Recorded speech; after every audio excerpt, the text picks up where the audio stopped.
Hello friends, this सी ए सूरज झुंझुनवाला। कैसे हो आप लोग? मैं उम्मीद करता हूँ आप लोग बढ़िया हो, अपने अपने घरों में रह रहे हो, सोशल डिस्टेंसिंग का ध्यान दे रहे हो। और मैं भी बता दूँ, मैं भी बहुत बढ़िया हूँ। इस वीडियो में हम लोग डिस्कस करने वाले कुछ अलग डिस्कस करने वाले। अभी तक हम वीडियोस में कुछ कॉन्सेप्चुअल बेसिकली एक कॉन्सेप्ट उठा के डिस्कस करते थे, बट इस वीडियो में हम कुछ ऑडिट का कुछ इनहेरेंट चीज़ें, कुछ टेक्निकल चीज़ों को थ्रू आउट डिस्कस करने वाले। मतलब एक ऑडिट को स्टार्ट टू एंड डिस्कस करने वाले हैं, from both management perspective, from both and auditor perspective. ठीक है, तो स्टार्ट करते हैं without wasting time. So before I begin एक डिस्क्लेमर दे देता हूँ आपको। ये वीडियो में मैं कुछ टॉपिक्स को उठाऊंगा और वो स्केटर्ड वे में डिस्कस होगा, बट तो हो सकता है कुछ पॉइंट ऑफ टाइम तक आपको ये लगे कि क्या मैं डिस्कस करना चाह रहा हूँ, क्या हमारा ऑब्जेक्टिव आपको क्लियर समझ में नहीं आएगा। बट आई प्रॉमिस यू कि आपको एंड में जाके, वीडियो के एंड में जाके आपको बहुत ही कुछ अच्छा समझ में आने वाला है, बहुत ही कुछ आप अच्छा टेक अवे करने वाले इस वीडियो से। सो इट्स वेरी इंपॉर्टेंट कि आप वीडियो को थ्रू आउट देखना। सो इस वीडियो में हम क्या डिस्कस करने वाले हैं, तो पहला चीज़ है असर्शन। क्या है पहला? Is assertion. देन आफ्टर हम डिस्कस करेंगे ऑडिट रिस्क। देन आफ्टर हम कंट्रोल्स डिस्कस करेंगे। पॉसिबली हम work through D&I and substantive testing. तो ये वीडियो काफ़ी रेलेवेंट है। CA स्टूडेंट हो आप, अगर प्रोफेशनल हो, चाहे आप कोई फाइनेंस डिपार्टमेंट वगैरह में भी किसी कंपनी में हो, अगर आप देखते हो फाइनेंशियल स्टेटमेंट्स, अगर आप देखते हो तो आपके लिए काफ़ी रेलेवेंट है ये वीडियो। सो अब स्टार्ट करते हैं असर्शन से।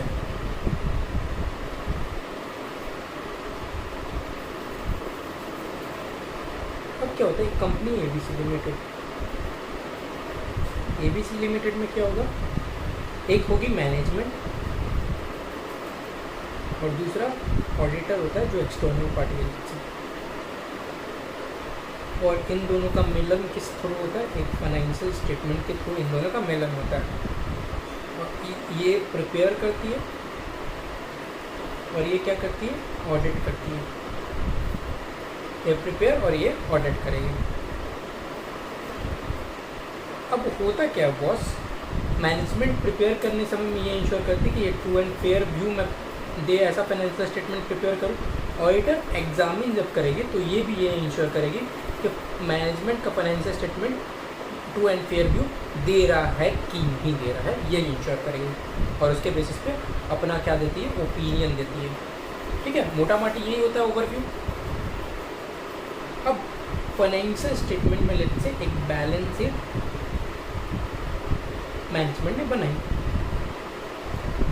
अब ये बैलेंस शीट में बॉस क्या क्या था? लेट्स से PPE था, कुछ अमाउंट आ रहा था, इन्वेंट्री अमाउंट आ रहा था, और कुछ आ रहा था लेट्स से डेटर्स।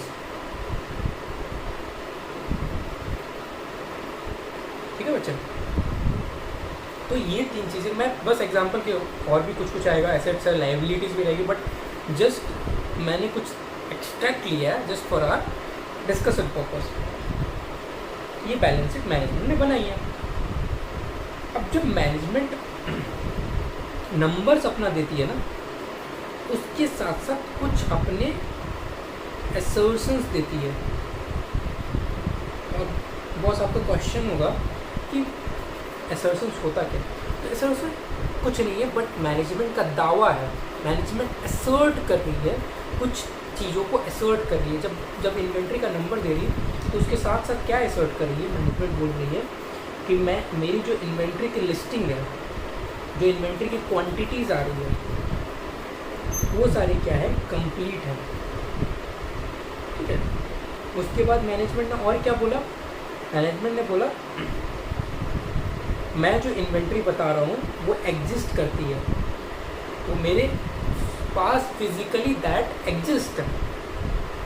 उसके बाद जो मैं इन्वेंट्री रिकॉर्ड किया हुआ हूँ वो एक्यूरेट वैल्यू से रिकॉर्ड है, वो एक्यूरेट अमाउंट शो कर रहा है। ठीक है, उसके बाद इन्वेंट्री की से एक और असर्शन है, मैनेजमेंट का एक और दावा है, दैट इज़ वैल्यूएशन, कि मैं इन्वेंट्री की अप्रोप्रिएट वैल्यूएशन हुई है। लेट्स से फीफो मेथड है ऑप्शन में, लीफो वेटेड एवरेज है, then after cost and RV की बात आती है, तो ये सारी चीज़ भी मैनेजमेंट बोल रही है कि सब कुछ मैंने सही ढंग से किया हुआ है। ठीक है, ये मोटा माटी असर्शंस क्या है, मैनेजमेंट का दावा है। ये असर्शंस ऑडिटर नहीं देता है। कई बार बच्चों का ये होता है कि मैं असर्शन ऑडिटर दे रहा है, नहीं बच्चे, असर्शन किसका होता है, असर्शन मैनेजमेंट का होता है। मैनेजमेंट दावा दे रही है कि ये नंबर में मैंने ये चीज़ इंश्योर किया हुआ है। ठीक है, अब जब मैनेजमेंट के पर्सपेक्टिव से जब हम डिस्कस करें तो कुछ और इसके आगे ले जाते हैं बातों को। मैनेजमेंट ये दावा को इंश्योर करने के लिए क्या करती है, मैनेजमेंट कुछ कंट्रोल्स डिज़ाइन करती है। क्यों कंट्रोल्स डिज़ाइन करेगी, क्योंकि इसमें रिस्क ऑफ मिस स्टेटमेंट हो सकता है। ठीक है, रिस्क ऑफ मिस स्टेटमेंट हो सकता है, उसलिए कंट्रोल डिज़ाइन करती है। अब रिस्क ऑफ मिस स्टेटमेंट मतलब क्या होगा कि ये सारे चीज़ें ना होना ही तो risk of material miss statement होगा। ये सारी चीज़ें ना होना मतलब risk of material miss statement, कि हमारा इन्वेंट्री कंप्लीट नहीं है, हमारे बुक्स में ऐसे इन्वेंट्री आ रही है जो एग्जिस्ट ही नहीं करता, हमारी इन्वेंट्री एक्यूरेट अमाउंट से नहीं रिकॉर्डेड है, तो ये सब चीज़ क्या हो जाएगी, risk of material miss statement या risk of miss statement you can say at this point of time. तो अब इस केस में क्या क्या रिस्क ऑफ मिस स्टेटमेंट हो सकती है, और इसके लिए हम कुछ देखेंगे कि मैनेजमेंट ने कुछ कंट्रोल्स डिज़ाइन किए होंगे। तो पहला क्या हो सकता है, पहला हमारा मिस स्टेटमेंट हो सकता है कि हमारी जो इन्वेंट्री है रिकॉर्डेड इन इनकरेक्ट पीरियड। हो सकता है ना बॉस कि हमारी इन्वेंट्री इनकरेक्ट पीरियड में, लेट्स से 31 मार्च 20 को जो इन्वेंट्री रिकॉर्ड होना चाहिए था, उन मिस्टेक से 1 अप्रैल 20 को होने के लिए वो रिकॉर्ड हुआ है, बट हमारी जो 31 मार्च में जो इन्वेंट्री रिकॉर्ड होनी चाहिए थी वो 1 अप्रैल 20 को जाकर रिकॉर्ड हो गई। इसके कारण क्या हुआ, हमारी 31 मार्च 20 की इन्वेंट्री कंप्लीट नहीं है। समझ में आई इतनी बात? ठीक है, तो ये रिस्क ऑफ मिस स्टेटमेंट हुआ। अब इसके लिए मैनेजमेंट ने एक कंट्रोल डिज़ाइन किया, that is cut off testing. ठीक है, कट ऑफ टेस्टिंग। अब ये कट ऑफ टेस्टिंग होता क्या है ये भी हम देखेंगे। एक बार मैं लिस्टिंग पूरा कर लूँ उसके बाद कट ऑफ टेस्टिंग को समझते क्या होता है। दूसरा रिस्क ऑफ मिस स्टेटमेंट क्या हो सकता है कि असर्शन वाइज अपन देखते हैं एग्जिस्टेंस। तो management inventory does not exist, short में लिख देता हूँ कि मतलब ऐसी बुक्स में इन्वेंट्री आ रही जो एक्चुअल में एग्जिस्ट ही नहीं करती है। इसके लिए मैनेजमेंट क्या करेगी, इन्वेंट्री काउंट करके देखेगी फिजिकली कि जो बुक्स में आ रही है उसको मैच करेगी फिजिकली। ठीक है, अगर नहीं मैच हो रही है तो उसकी जो भी अकाउंटिंग ट्रीटमेंट होगी। ठीक है, ये हो गया एक कंट्रोल मैनेजमेंट ने डिटरमाइन किया। उसके बाद आया एक्यूरेसी से रिलेटेड। एक्यूरेसी से रिलेटेड क्या हो सकता है कि हमारा इनकरेक्ट अमाउंट से इन्वेंट्री रिकॉर्ड हुआ, हमारा मिस स्टेटमेंट ये हो सकता है इनकरेक्ट अमाउंट,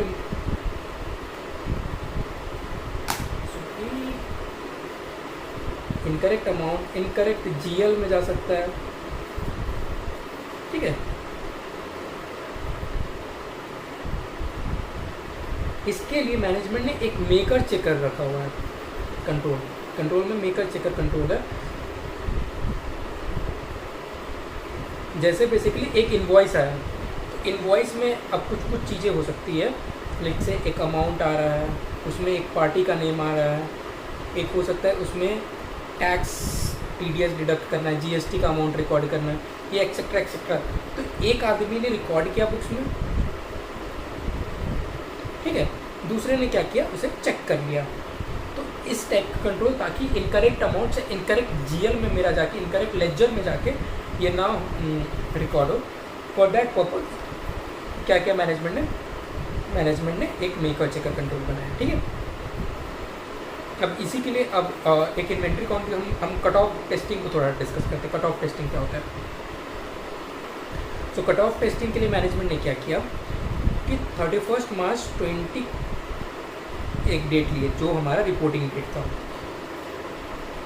इससे पहले का जितने भी परचेज सेल्स थे इन्वेंट्री के, और इससे बाद के 10 दिन के परचेज सेल्स के लिए, पहले के 10 दिन, बाद के 10 दिन, ठीक है। एक डेट डिटरमाइन, एक period of time that is not fix to 10 days, that depends upon the lead period. अब लीड पीरियड क्या होता है उसको अभी एक बार के लिए छोड़ देते हैं, but so basically lead period के बेसिस पे एक 10 डेज लीड पीरियड आया मैनेजमेंट का, उसके बेसिस पे मैनेजमेंट ने पहले का 10 दिन का परचेज सेल्स लिया और बाद के परचेज सेल का 10 दिन लिया। उसके बेसिस पे देखा कि सारे परचेज सेल्स हमारे करेक्ट पीरियड में रिकॉर्डेड है कि नहीं। अरे अगर तो करेक्ट पीरियड में रिकॉर्डेड है कोई प्रॉब्लम नहीं, अगर तो करेक्ट पीरियड में नहीं रिकॉर्डेड है तो उसे करेक्ट पीरियड में रिकॉर्ड कर लेगी मैनेजमेंट। अब लेट से इस पीरियड का कुछ इन्वेंट्री निकाले, और इस पीरियड का निकालने के बाद मैनेजमेंट को पता चला कि 4 इन्वेंट्री थी, A, B, C, D, और उसकी GRN डेट मैनेजमेंट ने देखी कि GRN मतलब किस दिन को गुड्स आई है। एक की आ रही थी 1 अप्रैल 20, दूसरी की आई 3 अप्रैल 20, तीसरी की आई 10 अप्रैल 20, और लास्ट में आई एक आ रही थी 29 मार्च 20। तो इसमें क्या हुआ, ये इन्वेंट्री हमारी इस पीरियड से बिलोंग करती है, बट मैनेजमेंट ने इस पीरियड में रिकॉर्ड किया हुआ था बाई मिस्टेक। चाहे कुछ हो सकता है ना, ये आज GRN हुई, मैंने 2 दिन बाद जाके रिकॉर्ड कर दिया, जब मिस्टेक से किसी गलत डेट इंटर कर दिया अपने सिस्टम में, उसके कारण ये 29 मार्च की इन्वेंट्री इस पीरियड में रिकॉर्डेड थी सब्सिक्वेंट पीरियड में, तो इसको ठीक कर दिया। तो इसे बोलते हैं कट ऑफ टेस्टिंग, ठीक है। अब आते हैं लाइफ में, आगे बढ़ते हैं।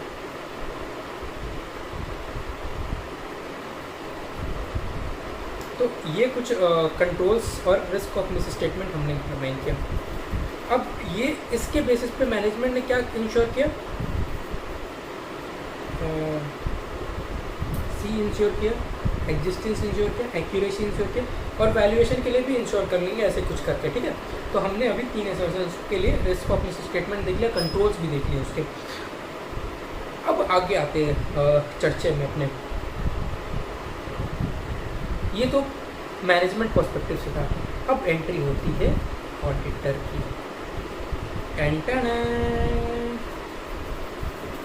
ठीक है, ऑडिटर की एंट्री होती है कंपनी में। अब ऑडिटर आके देखता है कि ऑडिटर ने देखा इन्वेंट्री के नंबर। अब बॉस ऑडिटर के लिए जब भी कोई नंबर आता है ना, उसके साथ एक गिफ्ट अटैच होके आती है। गिफ्ट क्या अटैच होके आती है? अब बोलने के लिए तो गिफ्ट फ्री में मिलती है, बट ऑडिटर के लिए वो सरदर्दी है। That is basically inherent risk. क्या है बच्चे? इनहेरेंट रिस्क है वो। अब जो हमने अभी जो डिस्कस किया था ना, वो और कुछ नहीं बल्कि वो इनहेरेंट ही रिस्क था कि वो एक अकाउंट में हो सकता है। ठीक है, वो अकाउंट में ये सारा रिस्क हो सकता है। अगर तो ये कंट्रोल्स नहीं रहते तो ये सारे रिस्क हो सकते थे। इसी को क्या बोलते हैं? Inherent risk. अब इसी को मैं एक बार इनहेरेंट रिस्क का फॉर्मल डेफिनेशन से भी इसको रिलेट करवा दूँगा, बहुत ही अच्छे से तरीके से समझ में आएगी।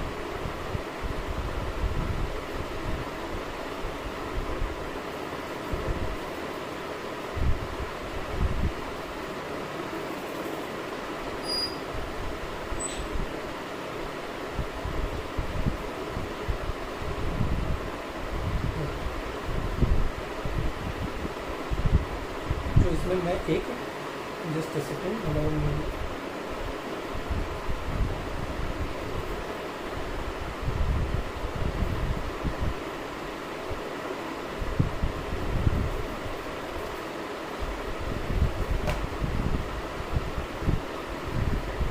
नोट्स खोल लेते हैं।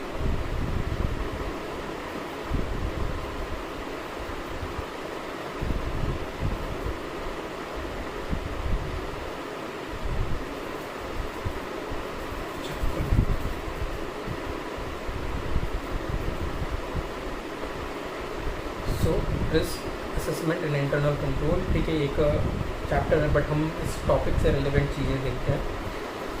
सो अभी हमने इनहेरेंट रिस्क देखा। अब क्या होता है, एक चीज़ होता है ऑडिट रिस्क। ऑडिट रिस्क का होते हैं 3 बच्चे, 3 कंपोनेंट। पहला होता है इनहेरेंट रिस्क,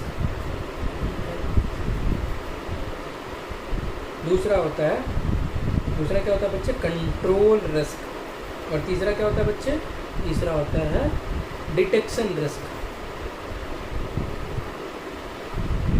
ठीक है, इनहेरेंट रिस्क, कंट्रोल रिस्क और डिटेक्शन रिस्क। हमने अभी ये देखा, जो कि हमने यहाँ पे देखा अभी। ठीक है, यहाँ पे हमने इनहेरेंट रिस्क को देखा था। अब रिस्क तो और भी है दो टाइप का। अब इसे रिस्क के लिए क्या किया था मैनेजमेंट ने? कुछ कंट्रोल्स डिज़ाइन किए थे।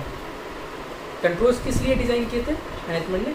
To prevent, detect and correct miss statement. जो भी मिस स्टेटमेंट हो सकता है, या तो वो प्रिवेंट कर देगा, या तो वो डिटेक्ट कर देगा, या तो वो करेक्ट कर देगा। अब जैसे ये कट ऑफ टेस्टिंग है, कट ऑफ टेस्टिंग किस नेचर का कंट्रोल है? ये करेक्टिव नेचर का है। मतलब आपने क्या देखा था कट ऑफ टेस्टिंग में? आपने कट ऑफ प्रोसीजर परफॉर्म किया था, उसके बाद आपको एक गलतियाँ पकड़ी थी कि 29 मार्च को एक इन्वेंट्री रिकॉर्ड हो जाना चाहिए था, जो रिकॉर्ड नहीं हुआ था। उसके बाद आपने उसे करेक्ट किया, तो ये करेक्टिव नेचर का कंट्रोल है। क्या है? करेक्टिव नेचर का कंट्रोल है। मेकर चेकर किस नेचर का कंट्रोल है? ये प्रिवेंटिव नेचर का कंट्रोल है, कि आप मेकर चेकर लगा के ये एरर होने से प्रिवेंट कर रहे हो। तो ऐसे ही होता है prevent, detect and correct, corrective nature का कंट्रोल। ठीक है, तो ऐसे ही ये हो गया आपके कंट्रोल्स डिज़ाइन के। बट बच्चे क्या हो सकता है कि कंट्रोल्स भी तो फेल हो सकते हैं ना। ऐसा तो नहीं है कि मैनेजमेंट ने जो कंट्रोल डिज़ाइन कर लिया उससे आपके मिस स्टेटमेंट सारे डिटेक्ट हो जाए। तो इसके लिए इसी को बोलते हैं कंट्रोल रिस्क। कि कंट्रोल रिस्क ऐसा रिस्क होता है कि risk that internal control will not be able to, risk that internal control will not be able to prevent, detect and correct material misstatement। ठीक है, ऐसे रिस्क को क्या बोलते हैं? Control risk. तो ये दोनों रिस्क जो होते हैं ये कॉमन होते हैं for auditor and management. Auditor और मैनेजमेंट के लिए कॉमन होते हैं, दोनों के लिए अलग अलग पर्सपेक्टिव से, इनके प्रिपरेशन के पर्सपेक्टिव से मैनेजमेंट के, और ऑडिटर के डिटेक्शन के पर्सपेक्टिव से, मतलब ऑडिटर के एग्जामिनेशन के पर्सपेक्टिव से। फिर एक एंट्री होता है बेसिकली डिटेक्शन रिस्क का। डिटेक्शन रिस्क फ्रेंड्स क्या होता है? डिटेक्शन रिस्क ये होता है कि ऑडिटर भी डिटेक्ट ना कर पाए। ठीक है, अगर ऑडिटर भी नहीं डिटेक्ट कर पाए तो उसको बोलते हैं डिटेक्शन रिस्क। ठीक है, ये ऐसे क्यों हो रहा है?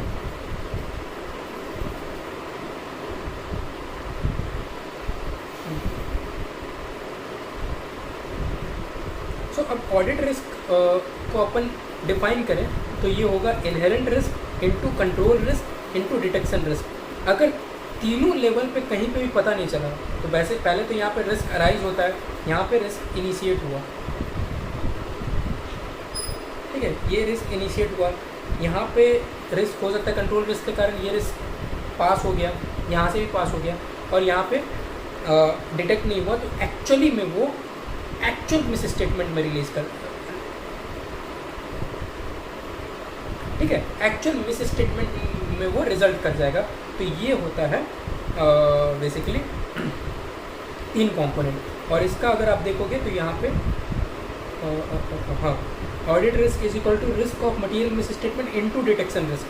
तो अब risk of material miss statement को 2 पार्ट में डिवाइड किया गया है, that is inherent risk and control risk. इसी दोनों का मल्टीपल को बोलते हैं risk of material miss statement. और risk of material miss statement का एक और नाम है कंबाइंड असिस्ट रिस्क। और ये नाम मुझे ज़्यादा अच्छा लगता है क्योंकि ये नाम ज़्यादा रिलेट कर पाते हैं। Combined assist risk basically detection risk उसी तरह का रिस्क नहीं है, ये ऑडिटर का स्पेसिफिक रिस्क है। होने के लिए रिस्क इनहेरेंट रिस्क और कंट्रोल रिस्क ही रहता है कि एक रिस्क अराइज हुआ और उसके लिए मैनेजमेंट ने जो इंटरनल कंट्रोल डिज़ाइन किया तो वो भी फेल कर दिया, तो वो क्या होता है फिर एक मिस स्टेटमेंट में रिलीज करता है, वो मटेरियल मिस स्टेटमेंट हो जाता है। और वो मटेरियल मिस स्टेटमेंट अगर डिटेक्ट भी नहीं हो पाए, अगर ऑडिटर ने भी डिटेक्ट नहीं किया, तो वो क्या होगा एक्चुअल मिस स्टेटमेंट में रिलीज कर देगा।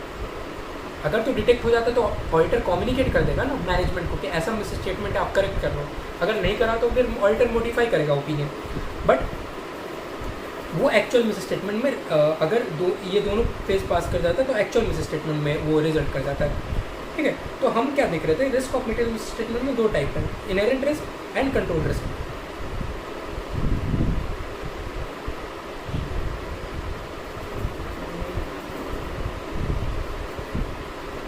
थोड़ा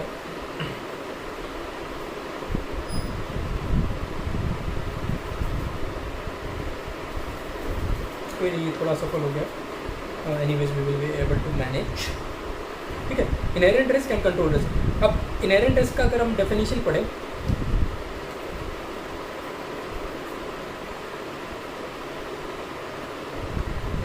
इनहेरेंट रिस्क का अगर हम डेफिनेशन पढ़ें तो बोलता है it is the susceptibility of account balance और क्लास ऑफ ट्रांजेक्शन।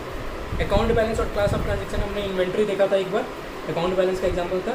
ठीक है, assuming that there are no internal control. अगर इंटरनल कंट्रोल नहीं रहता, यहाँ पे तो मैनेजमेंट ने इस मिस स्टेटमेंट को हटाने के लिए क्या किया था, इंटरनल कंट्रोल लगाए थे ना, इस मिस स्टेटमेंट को हटाने के लिए इंटरनल कंट्रोल लगा दिए थे। तो assuming that there were no internal control, अगर ये इंटरनल कंट्रोल नहीं होता तो ये सारे मिस स्टेटमेंट हो जाते हैं। इसी मिस स्टेटमेंट को क्या बोलते हैं, इनहेरेंट रिस्क। ठीक है बच्चे, अब आते हैं आगे। कंट्रोल रिस्क क्या है? It is the risk that material miss statement will not be prevented और डिटेक्टेड और corrected on timely basis by internal control system. ठीक है, तो ये हो गए कंट्रोल रिस्क। वैसे फिर डिटेक्शन रिस्क हो जाता है।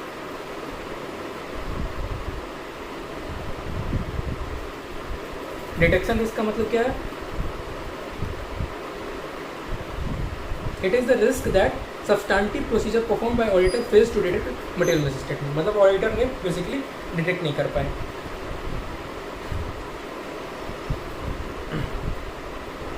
तो हमने यहाँ पे देख लिया, back to our topic risk of miss statement और कंट्रोल्स पे थे, और हमने यहाँ पे देख लिया असर्शंस देख लिए, और हमने ऑडिट रिस्क भी समझ लिया। ठीक है, ऑडिट रिस्क भी समझ लिया, और हमने यहाँ पे कंट्रोल्स भी देख लिया कि कंट्रोल्स डिज़ाइन किया। अब हम हमारे स्टोरी में ऑडिटर की एंट्री हो चुकी थी। ऑडिटर की एंट्री हो चुकी थी। ऑडिटर को क्या मिला था?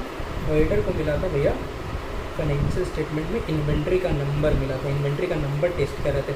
अब ऑडिटर को भी ये CA, अभी के लिए हम CA एक बार वैल्यूएशन को छोड़ देते हैं क्योंकि हमने कंट्रोल्स वगैरह भी CA तक का देखा है, तो हम इतना ही देखते हैं अभी।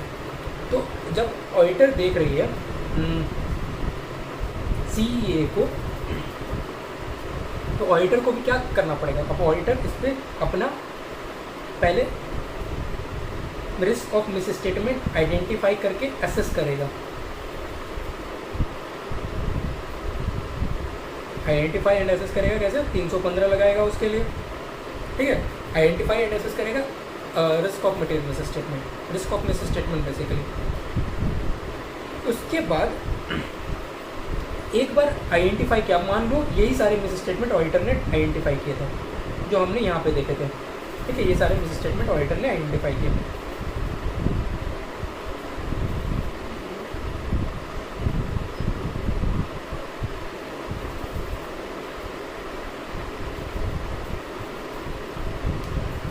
अब ऑडिटर के पास दो ऑप्शन होता है।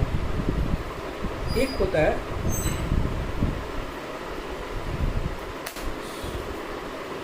एक तो होता है कंट्रोल बेस्ड अप्रोच, और एक होता है अदर देन दैट, मतलब जिसमें कंट्रोल बेस्ड अप्रोच नहीं होगा। तो कंट्रोल बेस्ड जब अप्रोच है ना, कंट्रोल बेस्ड जब भैया अप्रोच है, तो इसमें ऑडिटर क्या चेक करेगा? इंटरनल कंट्रोल चेक करेगा मैनेजमेंट का। और इसमें इंटरनल कंट्रोल नहीं चेक करेगा, सीधा सब्सटैंटिव चेक पे जाएगा। इसमें इंटरनल कंट्रोल चेक करने के बाद फिर सब्सटैंटिव पे जाएगा। ठीक है,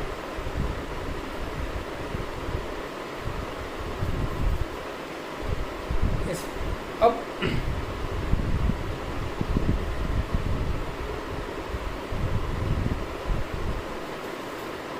कंट्रोल बेस्ड कब अप्रोच फॉलो करेगा और कंट्रोल बेस्ड कब अप्रोच नहीं फॉलो करेगा? जब ऑडिटर को लगता है कि वो मैनेजमेंट के इंटरनल कंट्रोल पे रिलाई कर सकता है, मैनेजमेंट के इंटरनल कंट्रोल पे अगर रिलाई कर पाएगा तो वो कंट्रोल बेस्ड अप्रोच फॉलो करेगा। अदरवाइज डायरेक्टली वो सब्सटैंटिव, जब पता है कि मैनेजमेंट के इंटरनल कंट्रोल पे मैं रिलाई कर ही नहीं सकता, उसका बहुत सारे इश्यूज हो सकते हैं, उसका पास्ट एक्सपीरियंस हो सकता है, मैनेजमेंट के इंटीग्रिटी इश्यूज हो सकते हैं, काफ़ी सारे इश्यूज हो सकते हैं, जिसके बेसिस पे मैनेज ऑडिटर डिसाइड करता है कि हम इंटरनल कंट्रोल पे रिलाई नहीं करते हैं, तो डायरेक्टली वो सब्सटैंटिव परफॉर्म करेगा। ओके, अब अगर तो इंटरनल कंट्रोल पे रिलाई करता है, तब ऑडिटर का क्या प्रोसीजर होगा?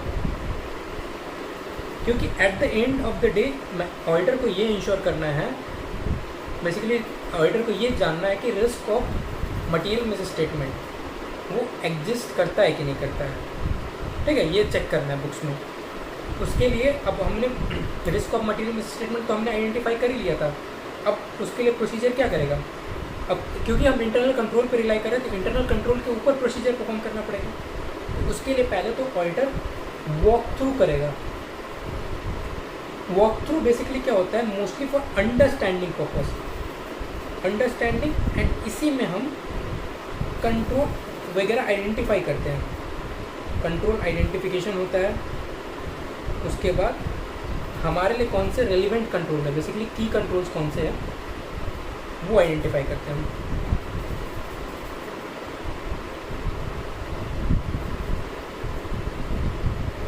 ठीक है, अब वॉक थ्रू कैसे हो सकता है कि एक वॉक थ्रू क्या, लेट्स से मैनेजमेंट का परचेज ऑफ इन्वेंट्री का क्या प्रोसीजर है। तो ऑडिटर ने देखा वहाँ पे तो उसको पता चला परचेज के लिए क्या होता है, एक रिक्वेस्ट रेज होता है, एक प्लानिंग टीम है, डिमांड प्लानिंग टीम है, जिसके बेसिस पे वो ट्रैक करते रहते हैं कि क्या इन्वेंट्री की क्या क्या रिक्वायरमेंट हो सकती है। तो डिमांड प्लानिंग टीम ने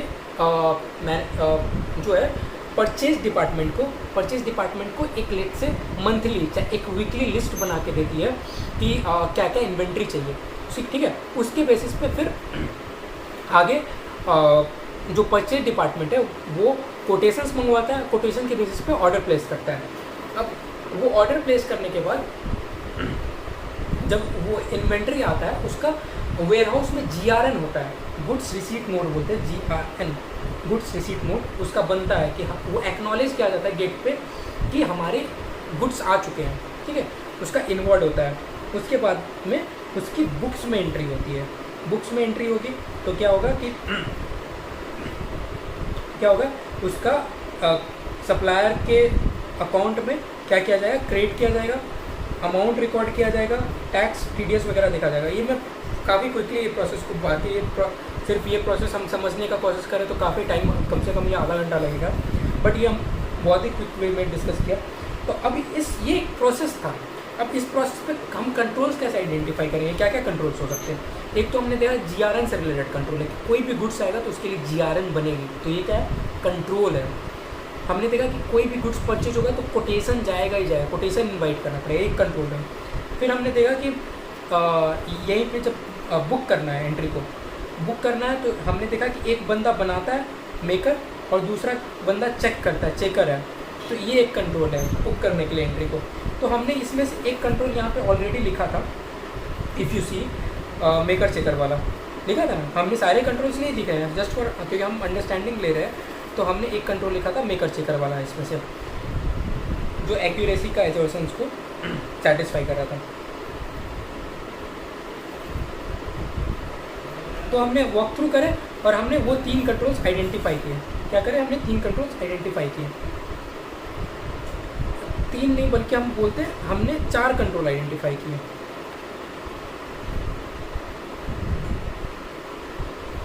ठीक है, हमने 4 कंट्रोल आइडेंटिफाई किए। हमने मान लो वो 3 कंट्रोल ऊपर वाले प्लस एक हमने कोटेशन से रिलेटेड कंट्रोल आइडेंटिफाई किए। ठीक है, 4 कंट्रोल आइडेंटिफाई किए। बट हमने 4 कंट्रोल में से हमने माना कि जो हमारे लिए जो रेलिवेंट है, हमारे लिए जो एज एन ऑडिटर रेलिवेंट है, हमारे लिए जो जिसका फाइनेंशियल इम्पैक्ट हो सकता है, दैट इज़ 3 कंट्रोल्स। हम जस्ट फॉर हाइपोथेटिकल एग्जांपल हमने बोल दिया कि कोटेशन वाला कंट्रोल हमारे लिए रेलिवेंट नहीं है, दैट इज़ बेसिकली नॉन की कंट्रोल है। ये केस टू केस बेसिस पे, कंपनी टू कंपनी बेसिस पे आपके पास क्या और कंट्रोल्स है, उसके बेसिस पे की नॉन की बाइफिकेशन हो सकता है। तो हमने एक देखा कि हमारे लिए 3 कंट्रोल तो की थे जो हमने ऊपर ऑलरेडी लिख लिया, और कुछ एक कंट्रोल हमारे लिए नॉन की था। तो ठीक है, हमने इस वॉक थ्रू के बेसिस पे ये कंक्लूजन पे पहुँचे। उसके बाद आता है जो भी की कंट्रोल्स थे उस पर हम परफॉर्म करेंगे डिज़ाइन एंड इम्प्लीमेंटेशन टेस्ट। इसके हम डॉक्यूमेंट्स देखेंगे और इसके बेसिस पे एक सैम्पल सेलेक्ट करके हम देखेंगे कि ये कंट्रोल्स एक्चुअली में सही तरीके से डिज़ाइन है कि नहीं, एक्चुअली में सही तरीके से इम्प्लीमेंट है कि नहीं। ठीक है, इसके एक सैम्पल के बेसिस पे जैसे कि अब उसमें उसने बोला कि एक मेकर चेकर कंट्रोल है हमारा, तो हम एक सैम्पल सेलेक्ट करेंगे, उसमें देखेंगे हम पहले तो देखेंगे कि इसमें डिज़ाइन एंड इम्प्लीमेंटेशन में देखेंगे कि जो मेकर है वो कॉम्पिटेंट पर्सन है कि नहीं, जो चेकर है वो भी कॉम्पिटेंट पर्सन है कि उसकी क्वालिफिकेशन क्या है, कंट्रोल्स का फ्रीक्वेंसी, जिस फ्रीक्वेंसी से वो कंट्रोल परफॉर्म हो रहा है वो सफिशिएंट है कि नहीं। जब चेकर वो इनवॉइस को रिव्यू करता है तो क्या क्या एट्रीब्यूट चेक करता है, वो एट्रीब्यूट सफिशिएंट है कि नहीं। तो ये सब हम देखते हैं और डिज़ाइन एंड इम्प्लीमेंटेशन में, ठीक है। अगर हमको लगता है कि इसका control design and implemented effective है फॉर द पर्पस ऑफ क्या, कि उसमें स्टेटमेंट को प्रिवेंट, डिटेक्ट या करेक्ट कर पाए, तो उसको हम बोल देते हैं डिज़ाइन एंड इम्प्लीमेंटेड इफेक्टिवली। अब क्योंकि हमने तो एक सैम्पल पे चेक किया डिज़ाइन एंड इम्प्लीमेंटेशन, ठीक है। अब हो सकता है किसी और कंट्रोल में, किसी और सैम्पल में ऐसा नहीं हो रहा हो, ठीक है। So for that reason we go and test the test of operating effectiveness.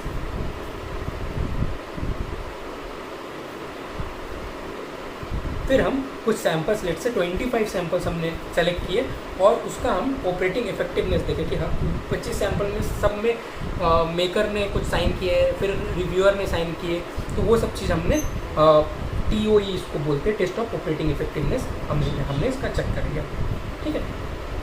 अब उसके बेसिस पे ऑडिटर ने अपने सब्सटैंटिव प्रोसीजर डिटरमाइन किए और सब्सटैंटिव प्रोसीजर इस पर परफॉर्म किए, ठीक है। और हमने एक नॉन कंट्रोल बेस्ड अप्रोच में तो डायरेक्टली सब्सटैंटिव प्रोसीजर परफॉर्म कर सकते हैं, और इसमें सब्सटैंटिव प्रोसीजर, अब जैसे कि अगर आपने कंट्रोल्स पे अगर आप रिलाई करते हो तो आपका अकॉर्डिंगली सब्सटैंटिव प्रोसीजर का नेचर, टाइमिंग, एक्सटेंट कम हो जाता है। तो ये इन्वर्सली रिलेटेड, अगर आपको लगता है कंट्रोल पे आप रिलाई नहीं कर सकते, आपका डिज़ाइन इम्प्लीमेंटेशन कंट्रोल का इफेक्टिव नहीं होता, तो आपको सब्सटैंटिव प्रोसीजर ज़्यादा परफॉर्म करना पड़ता है। अब आप देख रहे हो, अब तो लॉजिकल है ना कि आपके कंट्रोल्स इतने अच्छे हैं कि आपका मिस स्टेटमेंट होने का चांसेस बहुत कम है, तो आप फिर कम सैम्पल सब्सटैंटिव में देखोगे, कम प्रोसीजर सब्सटैंटिव में परफॉर्म करोगे, और आपको लगता है कि आपका कंट्रोल्स अच्छे नहीं हैं कि ताकि वो मिस स्टेटमेंट डिटेक्ट करता है, तो आपको ज़्यादा सैम्पल्स चेक करने पड़ेंगे, लॉजिकल सी बात है ना। तो हमने यहाँ पे अगर आप देखोगे तो हमारा डिस्कशन यहाँ पे हमने ये भी देख लिया,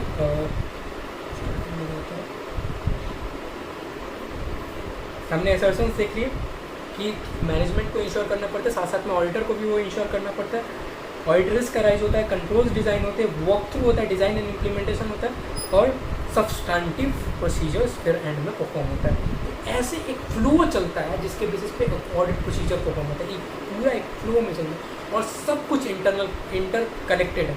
अब इसमें एक चीज़ मिस हो गया और मैंने जानबूझ के वो मिस किया था। बेसिकली जब कंट्रोल टेस्टिंग होती है ना,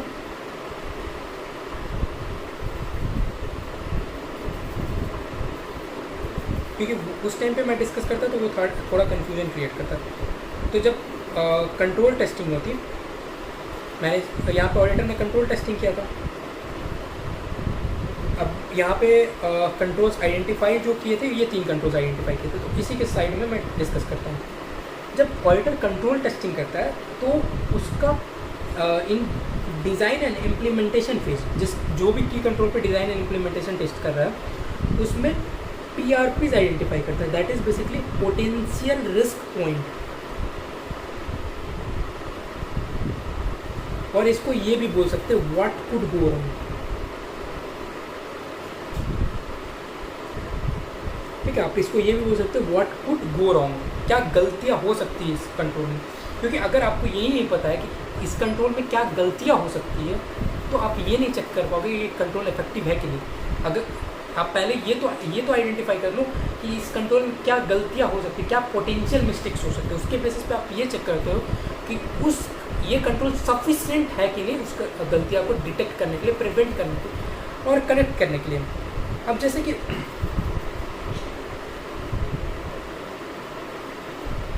इन्वेंट्री काउंट है, चाहे लेट्स से मेजर चेकर में पोटेंशियल रिस्क पॉइंट चाहे व्हाट कुड गो रॉन्ग क्या हो सकता है कि आपकी इनवॉइसेस जो है वो ऑथराइज्ड नहीं है, इनवॉइसेस ऑथराइज नहीं, क्योंकि मेकर से अगर इनवॉइसेस ऑथराइज नहीं है तो एक आपने what could go wrong identify कि इस कंट्रोल में ऐसा गलतियाँ हो सकता है, ठीक है, ऐसी गलतियाँ हो सकती है, इसको क्या बोले, पोटेंशियल रिस्क पॉइंट। अब इन्वेंट्री काउंट में तो एक ऐसा ही हो सकता है कि inventory count is not perform, और एक ये भी हो सकता है इन्वेंट्री काउंट में एक इन्वेंट्री काउंट नॉट परफॉर्म, या inventory count is not perform,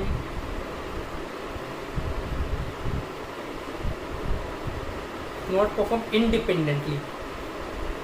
अब ये मैं इसलिए बोल रहा हूँ इंडिपेंडेंटली, लेट से अब कोई बंदा गया वो पहले से लिस्टिंग लेके गया इन्वेंट्री क्या क्या होना चाहिए था, उसके प्री माइंडसेट में रहेगा कि ये पहले क्वांटिटी देख लिया कि ये क्वांटिटी 10 होनी चाहिए थी, तो और वो वहाँ पे चेक करता है तो वो उसका एक माइंडसेट बन जाएगा कि 10 क्वांटिटी मुझे चेक करना है, हो सकता है उधर 12 क्वांटिटी मिल जाए, बट वो 10 चेक किया वो निकल गया।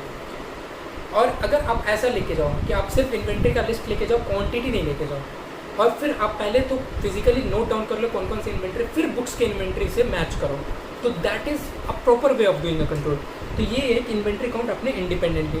तो ऐसे कुछ पोटेंशियल रिस्क पॉइंट हो सकते हैं जो एज एन ऑडिटर चेक करते हैं कि ये पोटेंशियल रिस्क पॉइंट के लिए प्रॉपरली कंट्रोल डिज़ाइन और इम्प्लीमेंटेड है कि नहीं, ठीक है। इसके बेसिस पे हम एक और चीज़ असेस करते हैं, that is risk of failure of control.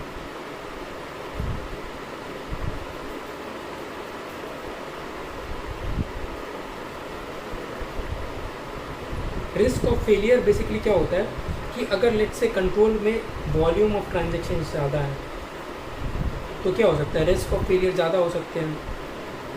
उसके बाद अगर लेट्स से कंट्रोल में कॉम्प्लेक्सिटी है ज़्यादा तो हो सकता है बंदे जो परफॉर्म कर रहे हैं वो कई बार गलतियाँ कर दें। तो इन सब चीज़ों के कुछ बेंचमार्क्स के बेसिस पे, कुछ पैरामीटर्स रादर के बेसिस पे ये भी डिटरमाइन किया जाता है कि रिस्क ऑफ फेलियर क्या है, और इन सारी चीज़ों के बेसिस पे ऑडिटर ये डिटरमाइन करता है कि हमारे कंट्रोल्स कितने इफेक्टिव है, और उसके बेसिस पे सब्सटेंटिव प्रोसीजर्स वगैरह डिटरमाइन किया जाता है। तो ये भी मैंने डिस्कस कर लिया। तो हमारा हमने एंड में ये देखो तो हमने सारे टॉपिक्स को कवर कर लिया, और आप अगर आप क्विकली समराइज़ करके फिर ये वीडियो एंड करेंगे तो हमने देखा कि एक ऑडिटर और एक मैनेजमेंट मिलता है फाइनेंशियल स्टेटमेंट के थ्रू। फाइनेंशियल स्टेटमेंट में कुछ एजर्शंस रहता है, वो एजर्शंस दोनों मैनेजमेंट के लिए रेलिवेंट है और ऑडिटर के लिए रेलिवेंट है। मैनेजमेंट के लिए रेलिवेंट है प्रिपरेशन पॉइंट ऑफ व्यू से, ताकि वो इंश्योर कर सके कि financial statement true and fair view दे रहा है, और ऑडिटर के पर्सपेक्टिव से चेक करने के पर्सपेक्टिव से कि वो सारे एजर्शंस एग्जिस्ट करते हैं और उसके बेसिस पे वो ट्रू एंड फेयर व्यू पे ओपिनियन दे सके, ठीक है। ये हो गया दोनों के रेलिवेंट। अब मैनेजमेंट क्या करता है, सारे एसर्शंस को इंश्योर करने के लिए कंट्रोल डिज़ाइन करते हैं, क्योंकि सारे एसर्शंस के अगेंस्ट क्या होता है, एक इनहेरेंट रिस्क हो सकता है, inherent risk of miss statement हो सकता है, उसके बेसिस पे कंट्रोल डिज़ाइन करता है। मैनेजमेंट का काम खत्म हुआ, अब ऑडिटर आते हैं। ऑडिटर भाई साहब आते हैं, ऑडिटर को आया, ऑडिटर को फ्री में क्या मिला था, इनहेरेंट रिस्क मिला था। कुछ risk of miss statement identify कर सकते हैं कि ये अकाउंट बैलेंस है, ये अकाउंट बैलेंस में क्या क्या एसोर्सेस इंश्योर होने चाहिए थे, और इसके मिस स्टेटमेंट क्या क्या हो सकते हैं, ठीक है। उस मिस स्टेटमेंट के बेसिस पे फिर ऑडिटर अब ये देखा कि दो अप्रोच हो सकते हैं। अब ऑडिट प्रोसीजर परफॉर्म करने पड़ेंगे तो दो अप्रोच है। दो अप्रोच क्या हो सकते हैं, कंट्रोल बेस्ड अप्रोच हो सकते हैं, नॉन कंट्रोल बेस्ड अप्रोच हो सकते हैं। अब मैनेजमेंट ने अगर उसके लिए कंट्रोल डिज़ाइन किया हुआ है तो, और ऑडिटर ये भी डिसाइड करता है कि हम उस कंट्रोल पे रिलाई कर सकते हैं इनिशियली, तो उस पर कंट्रोल बेस्ड अप्रोच फॉलो करता है। और कंट्रोल बेस्ड अप्रोच में पहले तो वॉक थ्रू परफॉर्म करते हैं, और फिर डिज़ाइन एंड इम्प्लीमेंटेशन टेस्ट करते हैं, और फिर टेस्ट ऑफ ऑपरेटिंग इफेक्टिवनेस देखते हैं। और दूसरा अप्रोच होता है, दूसरा एक non control based approach, basically control पर हम रिलाई नहीं करेंगे, उसके केस में डायरेक्टली सब्सटेंटिव प्रोसीजर्स। तो ये मोटा मोटी था, एक फ्लो था जैसे हम स्टार्ट टू एंड कैसे करते हैं। I hope you like this video, आपको काफ़ी कुछ समझ में आया हो। अगर ये यूज़फुल लगता है तो please do like, subscribe and press the bell icon. Thank you so much, bye bye, have a great time.